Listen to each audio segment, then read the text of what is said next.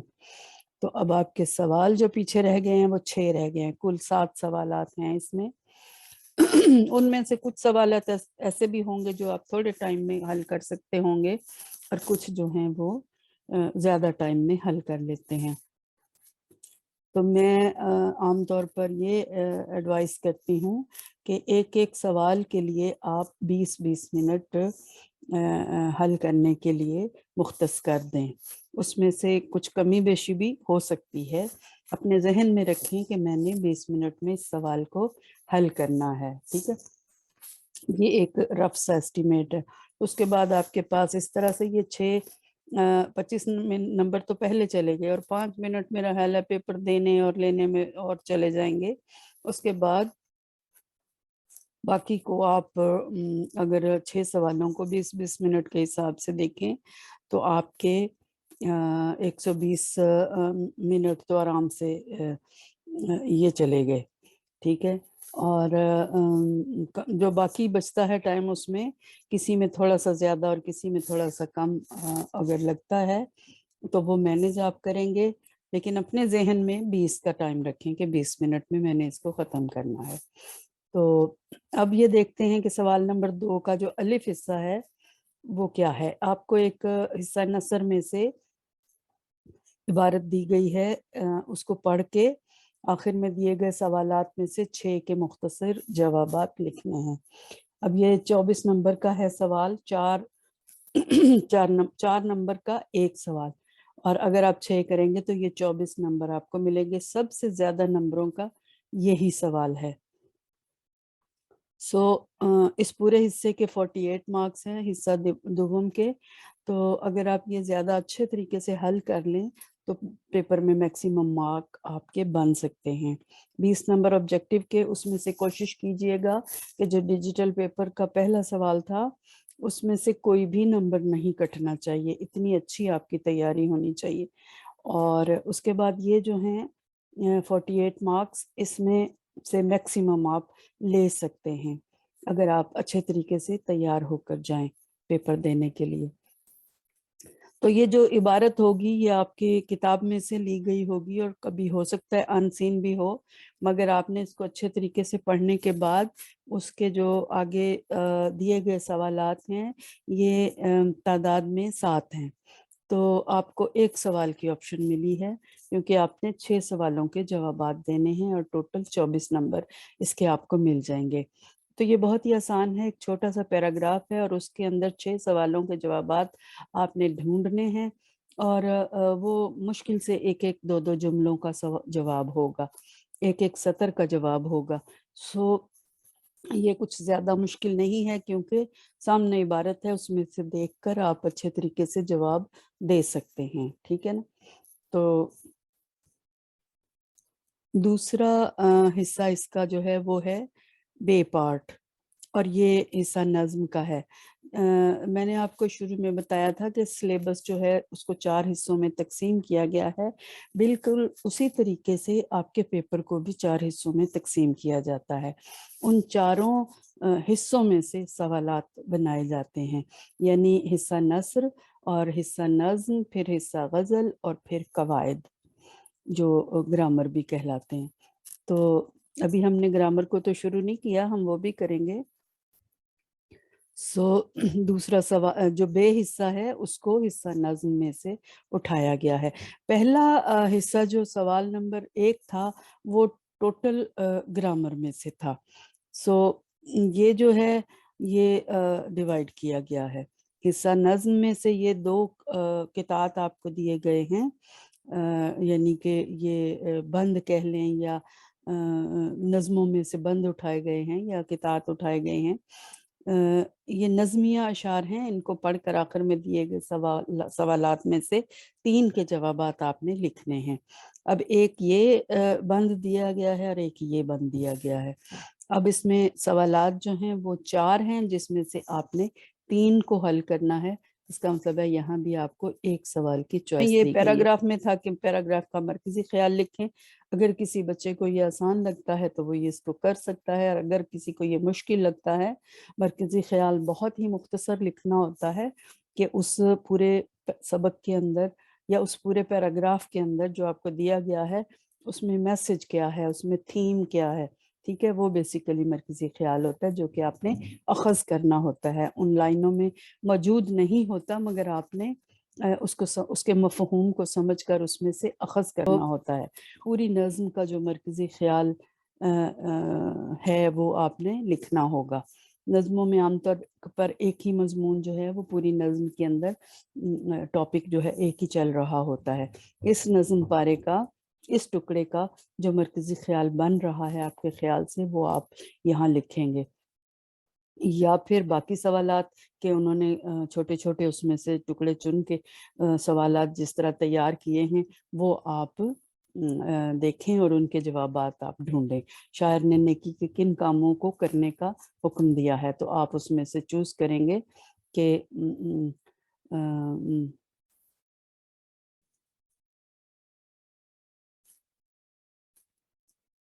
آسان لفظوں میں آپ بتائیں گے کہ خیرات کرنے کا کہا گیا ہے، احسان کرنے کا کہا گیا ہے، پن کریں، پن کرنا بھی نیک کام کرنے کو کہتے ہیں، دان کریں، سخاوت کرنے کو کہا گیا، ٹھیک ہے۔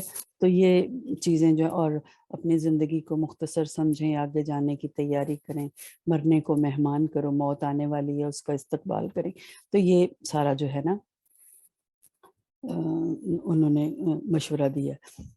اسی طرح باقی سوالات، ٹھیک ہے۔ آگے جو ہے یہ ہے آپشن، ایک وہ نظم تھی جس میں سے یہ بند 2 تھے، اور دوسری یہ نظم ہے جس میں سے 2 بند ہیں۔ آپ کو یہ چوائس ملی ہے کہ آپ یا وہ کر لیں یا یہ کر لیں، اور ان دونوں میں سے ایک آپ کریں گے، اور پھر دوسری جو چوائس آپ کو دی گئی ہے وہ یہ ہے کہ 4 میں سے آپ نے 3 سوالات کو حل کرنا ہے۔ تو اب آپ نے یہ دیکھنا ہوگا کہ کون سا پورشن جو ہے وہ آپ کو زیادہ اچھی طرح سے یاد ہے یا آتا ہے، وہ آپ چوز کر لیں گے۔ اس کے بعد جیم حصہ ہے، یہ تیسرا حصہ ہے، دوسرے سوال کا تیسرا حصہ، یہ حصہ غزل میں سے لیا گیا ہے۔ یہاں بھی آپ دیکھیں کہ یہ 2 غزلوں کے اشعار ہیں، یہ الگ غزل میں سے ہے کیونکہ اس کی ردیف اور قافیہ الگ ہے، اور یہ الگ غزل میں سے ہے، اس کی ردیف اور قافیہ الگ ہے۔ سو آپ اس طرح سے پہچان بھی سکتے ہیں کہ یہ الگ الگ غزلوں میں سے یا الگ الگ نظموں میں سے اٹھایا گیا ہے۔ تو اس کے حصے کے جو نمبر ہیں وہ ہیں 4، جون سا بھی آپ کریں گے آپ کو 4 نمبر ملیں گے۔ کہ سوالات میں سے کسی ایک کا جواب لکھیں، تو 2 سوالات ہیں، مندرجہ بالا اشعار میں سے کسی ایک میں صنعت تضاد کے الفاظ تلاش کر کے لکھیں، نیز صنعت تضاد کی تعریف بھی لکھیں۔ اب اگرچہ کہ یہ جو ہے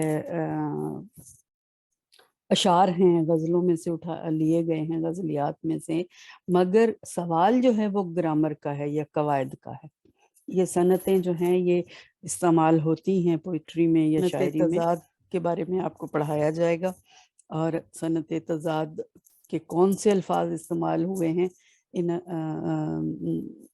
جملوں، ان مصروں میں، ان اشعار میں، وہ آپ ڈھونڈ کے بتائیں گے، اور پھر پوری صنعت کو کس طرح سے ڈیفائن کرتے ہیں، اس کی تعریف کیسے لکھتے ہیں، وہ آپ لکھیں گے۔ یا پھر دوسرا سوال ہے کہ مندرجہ بالا اشعار میں سے کسی ایک شعر کا مفہوم لکھیں۔ تو اگر آپ کو یہ آسان لگتا ہے تو آپ یہ لکھ سکتے ہیں کہ شعر میں شاعر نے بیان کیا کیا ہے، مطلب کیا، تشریح نہیں کرنی، تشریح بہت لمبی ہو جاتی ہے۔ مفہوم یہ ہوتا ہے کہ شعر کو نثر کی طرح جملے کی صورت میں 2 مصرے ہیں تو 2 جملے بنا کر اس کا پورا مفہوم شعر کا، جو آپ کو دونوں میں سے بہتر لگے وہ آپ کر سکتے ہیں۔ دوسرے سوال کا چوتھا حصہ دال ہے، اور یہ ہے قواعد کا حصہ۔ کوئی سے 2 سوالوں کے جوابات لکھیں، اور یہ ہے ٹوٹل 8 نمبر، یعنی ایک سوال کے 4 نمبر ہوں گے، 2 آپ کریں گے 8 نمبر ملیں گے۔ تو اس میں بھی ایک چوائس ہے کہ آپ 3 میں سے